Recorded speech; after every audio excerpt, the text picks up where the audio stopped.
Up and Adam. Tractor systems are offline. We are Beyond FM. Beyond FM. The future of broadcasting is here. Up and Adam with Adam Montiel. It's community content from Concentrate. It's Up and Adam with Adam Montiel. Some say life is where it begins. Straight to the stars is where it ends.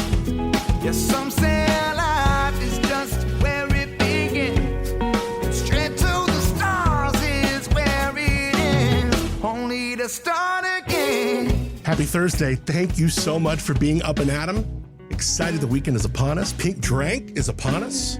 All right, today, if you think America's Next Top Model was just catwalks and cat fights and Tyra-isms, you haven't heard what really happened when the cameras stopped rolling. Because imagine being 19, blindfolded on a hot bus in Puerto Rico, whisked off to this reality TV experience where the mirrors were rigged, the fridges were locked.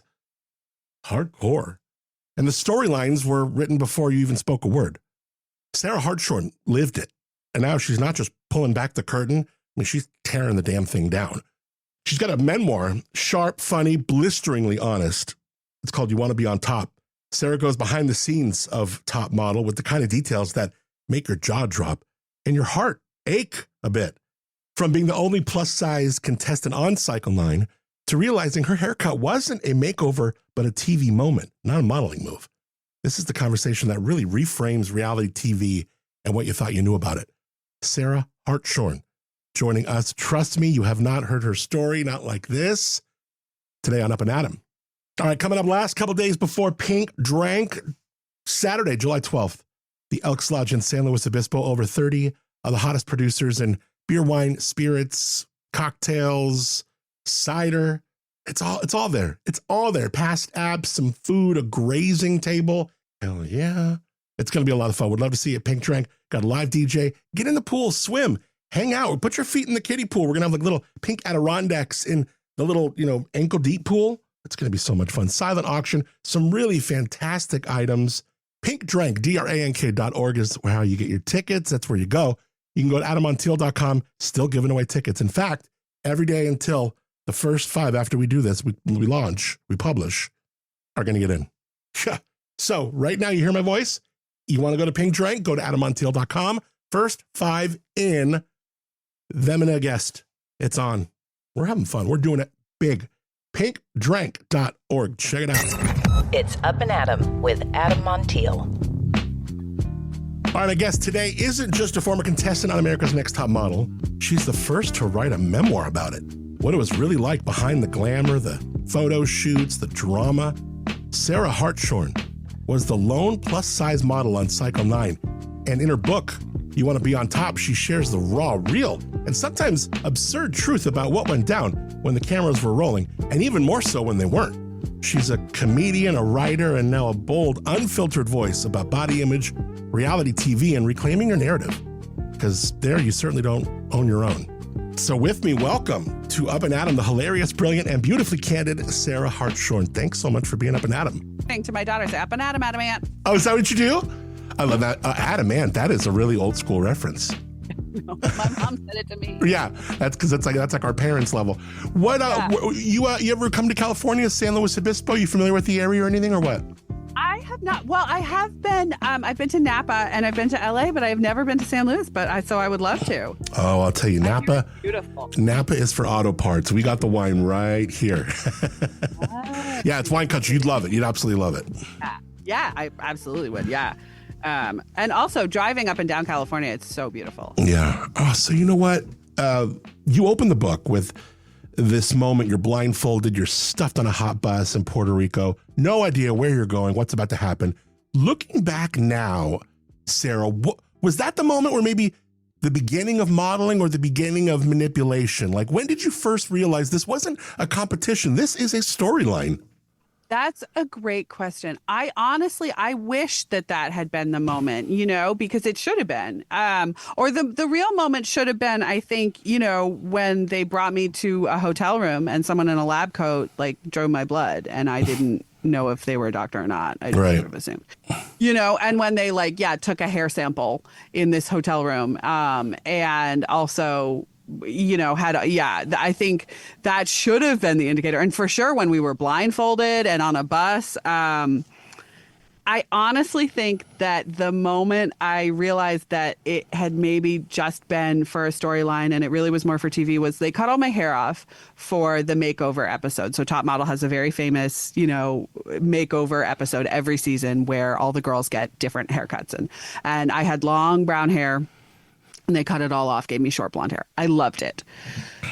Then after the show, I went to agencies and I was like, hi, I was on Top Model. I want to be a model, here's my photos. Here's all and they were like, come back when your hair is long. You can't do until your hair is long. And that is when I was like, I think maybe they were just doing it for TV. It wasn't in my best interest. That wasn't going to make me a more successful model. And so, I was a little slow because I was fully after we shot. That was after it aired. That was after I'd done, a bunch of press and stuff. So I was a little slow. But I like to say back then I was so young and I was so naive. I was almost too dumb to insult. It worked in my favor in a lot of ways. Well, sure. You weren't just modeling. I mean, you were being edited, sometimes mid-sentence. At what point do you realize they didn't want you to be Sarah? They wanted you to be a version they could use. That I did realize early on because I just remember I was such a people pleaser at that age. And so I would be in these interviews with producers and I knew I wasn't saying what they wanted. I knew I wasn't doing it right. I knew, right, there was this moment, where during the makeover episode, Bianca had to have her head shaved, which she had not. They were going to give her long hair and then it didn't work out. And so they had to shave her head and she was really upset about it. And they were trying to get me to say that I didn't like how she looked or I thought she would be at a disadvantage or I thought she was being too dramatic about it. They kept coming at me, I was like, I think it would be really hard if you had to have your head shaved. That would really suck. And they were like, okay, so you think she's not going to be as good a model? And I was like, no, I don't think that, and it was just this back and forth where I was like, I know I'm not saying what you want. And I also don't think I'm willing to. I don't want to kick this girl when she's down. Right. And so that I did where I was like, they want me to be something I'm not. And they also, I think, really wanted, I was a plus size contestant, and I think they really wanted me to be really body positive. And first of all, I didn't have the language then. I didn't know even what body positive was. Right. I barely knew what a plus size model was. And so I think they really wanted me to be curvy, real women have curves and curvy girls are amazing. And I should win because I'm a plus size model. And I didn't believe that. Yeah. I should have. I wish I had. Yeah. Looking back, I wish I could have given myself that confidence. I wish I could have. But so I was like, I just feel like I'm disappointing them all the time. And also sometimes I was like, I want to disappoint. You know what I mean? I was like, I don't want to say bad things about Bianca. I don't want to say bad things about any of the girls. So yeah, that was tough for a people pleaser. And I think about it, and I think reality TV I wonder, my fiance and I, one of our guilty pleasures is now Bachelor in Paradise. Do you think anyone is ever in control of their character arc? Were you ever in control of your character arc? No, right? No, for sure. I think maybe some people in shows like Housewives, once they are established, then can have some control and can have some negotiating power. But I think going in, there's so many steps between when you film and between when it hits, viewers' eyes, where you don't have control and you don't have any, negotiating power for sure. And legally you don't. There's, I signed a contract that said I couldn't have any control. No, for sure. Now, between the fridge policing, the low calorie recommendations, the weigh-in threats, doesn't feel like it was about image. It's almost like about control. Did you ever feel like hunger was part of the casting? I didn't consciously at the time because I was inflicting that kind of hunger on myself as it was. I'd been on a diet since I was 11 years old. I was already doing that to myself. I didn't understand that I was stepping into a dynamic where that control was happening because I was already exerting it so much on myself. And it certainly made it worse, and it certainly didn't help. And it's funny, you know, like people ask, they're like, oh, did all the girls have eating disorders? And I'm like, I don't know. I was too busy with mine. Like, I truly would not have noticed Right. what they were. I was too obsessed with what I was eating. So I think they definitely do. I mean, I think, I think we all, like, the society has this idea that thinner is not just healthier, it is happier. And it doesn't have to be true. I'm so much happier now. Yeah, you know, the too big, too small line, that wrecked me. Too big to be a model, too small to be a plus size model. How did living in that neither nor shape not just your career and your path, but your sense of Sarah, your sense of you? Well, the show definitely kind of wrecked my sense of myself. I really lost myself. And it was such a relief now to come back all these years later, having done all this work on myself and also having this cathartic experience of writing the book. When I was watching the show to research it, to, you know, and jog my memory and sort of look at it with fresh eyes, I watched the episodes after I got eliminated for the first time. And I saw the other girls talking about how they felt like they lost their sense of identity. They didn't know who they were anymore. And one of the girls was like, I don't know who I am, and I don't know who the judges want me to be. And I know that I feel like those are two different things, and I don't have either of them. And I was like, that is exactly how I felt. And it was honestly, I mean, I hate that they had to go through that, obviously, but it was such a relief to be like, oh, thank God it wasn't just me, because I absolutely felt like I lost myself. And what was really surprising is there was all this hullabaloo about, oh, you're too small to be a plus size model. You can't, you know, work at that size. And then after the show, when my hair did grow out, I signed with an agency and I wasn't too small. I worked all the time. Nice. Catalogs.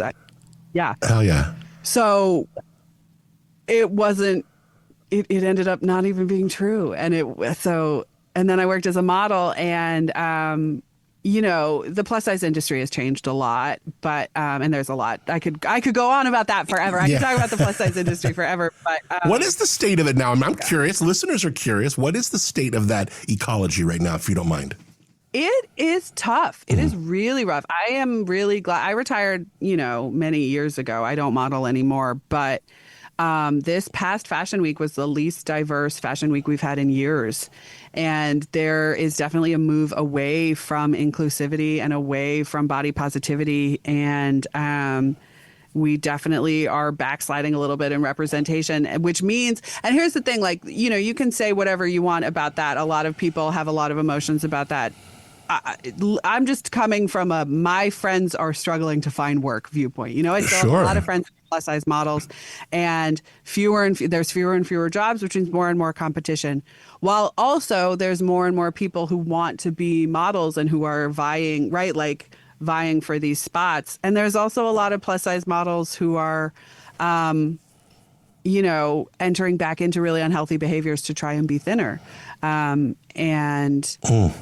I don't think there should be stigma with taking GLP-1s. I think people should do whatever is right for their body and for their health. But I do know that, like, you know, I have some friends who talk to me and they're like, oh, I eat once a day and I can't really keep any food down. And I'm like, if you weren't on a medication, I would think you were very sick. Yeah, it doesn't right. sound right. You know, like, so is it right for you? Is it right for your health? I think is an important question. But yeah, the state of the industry it's really in flux. It's a really tough time. You know, I'm really glad I'm not in it. Somewhere in there, I remember you writing something to the effect of that it was like the contract was more restrictive than marriage, but with none of the love, something like that. If a 19-year-old came up to you today with that contract, what's the one line maybe you would tell them not to sign? Or did you feel trapped, like almost in your own story? You really, it's all or nothing. Like, there is no negotiating. There's no, if you don't sign, you're not on the show. And if you do sign, you got to sign it all. You really have no leverage in reality TV. And if that is okay with you and that's worth it, like it was for me, at the time, I would have taken any stick for the carrot that they were dangling. Which is something a lot of people point out. They're like, you signed a contract, you knew what you were getting into. And I'm like, first of all, I didn't know anything. I was very dumb. And so brave of you to insinuate that I knew what I was doing. But also, I mean, the power dynamics of the show are such that, if a 19-year-old came to me and was like, should I sign this? I would probably say no, but would they listen? I wouldn't have listened when, Right. you know. That's such a great My point. grandpa did tell me, he was like, I don't know if you should sign this. I didn't listen. You know, sometimes that trauma shows up as panic. Sometimes it shows up as productivity. And how long did it take you to realize that constant performance was maybe a coping mechanism too? Oh gosh. I mean, I'm such an introverted person. I really need alone time that I remember the first night we were in the house and we were in bed. It was late. We'd had maybe a 20-hour day. We'd been filming since, you know, it was like really late at night, and we'd been filming since before the sun came up in LA in the summer. So, we were exhausted and we laid down in our beds after having just the craziest day of our lives. You know, we'd gotten all the rules of the house. And as I heard everyone like settling down, I had this moment where I was like, what am I doing? I've never even been to sleepaway camp. I have never shared I'm an only child, you know, I didn't share a room. And now I'm sharing a room with like 13 other girls. So very quickly I realized that. And I was so freaked. And then truly, like, the second I got eliminated, I did cry and I was really upset. But then my first like cogent thought was, oh my God, I'm going to get to be alone. Like, I'm going to get some space. Ooh, and it was amazing. Yeah. Yeah. Sometimes comedy comes calling as a way, maybe the only way to not have a panic attack in a crowded room, right? When did you realize laughter was going to be a real important vehicle to say what you really meant? 5th grade. Yeah. I remember the day. I mean, I don't know the date, but we had to write about our weekend, and I was painfully shy. I had one friend, and like, you know, my mom asked me what I wanted to do for my birthday one year, and I was like, I just want to go to a motel room with you. I want to swim in the pool and go in a motel. And I was like, you know, really, really, really, really shy, and we had to read what we'd written in front of the class. My absolute nightmare.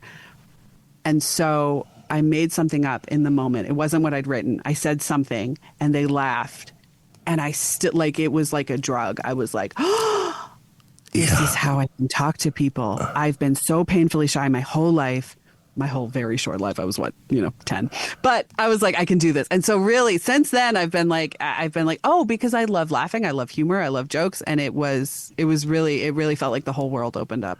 Isn't that funny? I can totally relate to what you just said. I remember being at karate camp. I was probably around the same age, around, you know, maybe 10, 11. And the last night of karate camp is a sleepover. And the first time I've ever slept away and had a tent. And then at some point in the evening, I'm running and I trip on this old school tent and I rip it. So now our tent is done. And somebody's by our tent and they go, you know, come by a little later on. I'm like, well, come by. Our door is always open. And like these group of kids just like busted up laughing. And it's that feeling that you're talking about, like, oh my gosh, this. And I love that way that you called it a drug, because it's your first like dopamine hit as a kid. You're like, wow, that felt great. It's right. It's different. And it like rushes through your body and you're like, oh, yeah. Yeah. You're feeling, you're like, oh, yeah, okay, I got it. And then from then on, it's like, oh, Adam is a class clown and he's talking in class. And that's kind of probably what I do now, you know, but it's so funny. I know, right? No, and I think there is something about that age. You know what I mean? Like, you were trying to figure out, like, how are you, you know, you're figuring out how you're going to face the world. Like Yeah. Also, I know I do this in mine. Tell me if you do this now still, Sarah. I use humor as a real defense mechanism, even when things are tough and hard. And I can joke about some things that some person might look at me and go, that's a little dark shit, you know, but I'm using humor that way. Do you do the same? 100%. Very, very much. And to the point where sometimes I've had to be like, okay, let's let a moment be serious. Yeah, right. Let's rein it in. Rein it in, Sarah. Let's be comfortable being sincere. Yeah. Let's sit with it. Like, as I get older, I'm trying to work on that a little bit more. But also, I think, like, you gotta laugh. Yeah. I mean, like, it truly, and that's the thing, is I think maybe that's what was happening to us when we were like 10, is that we suddenly were in on the joke, you know, because you're a kid, you're learning, you're figuring everything out, you're building this foundation, and then you kind of hit that preteen era where you're like, all right, what's going on? You got to be in on the joke. Yeah. I think that's what we were figuring out. Yeah. Oh, you're so right. What was the worst advice, Sarah, you were given as a contestant that someone actually meant as help? That's Yeah. The worst advice. I mean, the haircut was pretty bad. Yeah, there you go. That's a pretty tangible one. Nigel actually gave me advice that was very good and it was very jarring at the time, which was he was like, I want a challenge. And they were like, oh, you did really well. And I was just like, I didn't even do it. And I just deflected and was like, just like physically like move, uncomfortable. Yeah. And he was like, I'll give you some advice. And I said, God, yes, please. And he said, you get very uncomfortable when you get compliments.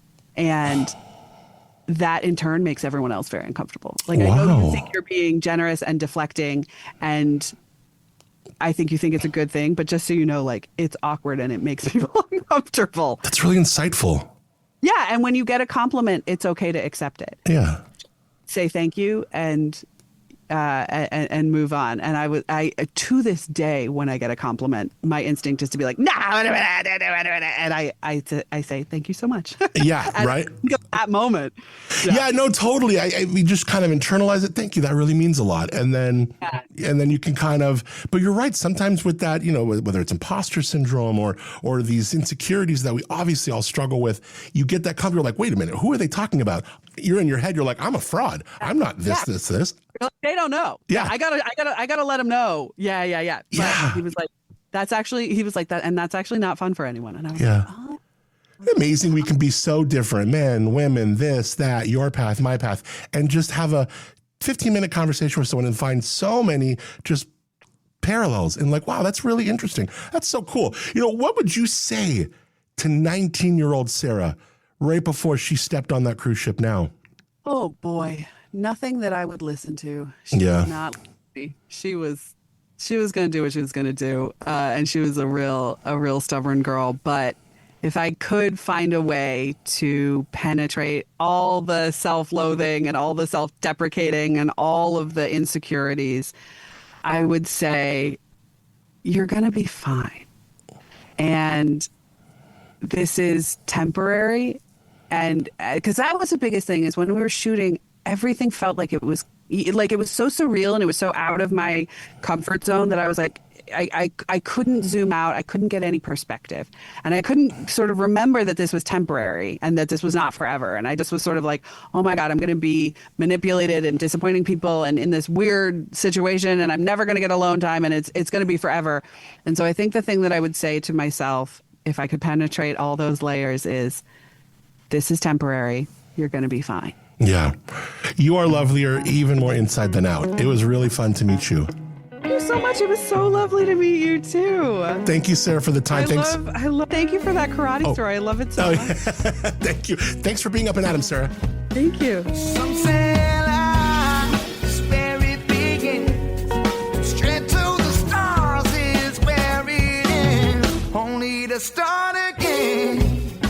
All right, you can follow Sarah on your socials. Got all the links there, Insta, her website, and then how to get the book. Check it out at your fingertips. I want to show some love to our friends at Life Elements. You know what hits different in the summer? That's getting outside without getting eaten alive. Life Elements makes a clean, safe, plant-based bug spray that actually works. Everything that they do works. It repels mosquitoes, ticks. It has been a crazy freaking tick season. And it's safe for your kids, your dog, your skin. No harsh chemicals, no weird stickiness. Just real protection that doesn't smell like chemicals, right? This is next level local skincare and wellness, handcrafted right in Atascadero by the kind of people who might literally just whip something up for you while you're in there. In addition to their spot in A-Town, you can shop their products at the Hive in Arroyo Grande, also the General Store in Paso. Get to lifeelements.com. Women and minority owned. Use the promo code ADAM, ADAM, when you're at lifeelements.com. Save 15%. Smell good, feel better, and support something real. Check out Life Elements. All right, tomorrow is Friday. I'm so ready. Moonshot Collective, thank you for original music on the show called Start Again. Thanks to you for rating, reviewing, subscribing to the show, sharing what we do with a friend. It's huge. It's everything, so thank you. Thanks to our friends at Tamber Winery for the Lobro Studios at Tamber. Their tasting room in the village of Arroyo Grande. Beautiful world-class wines and just great people. Josh and Shiasa, their whole team, just great folks. Tamber, Tambre, tamberwinery.com.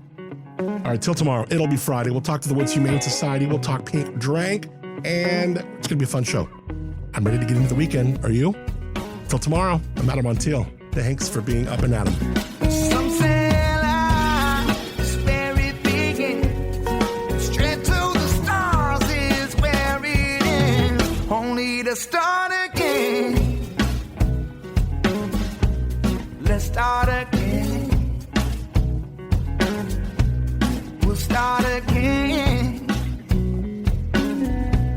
Let's start again.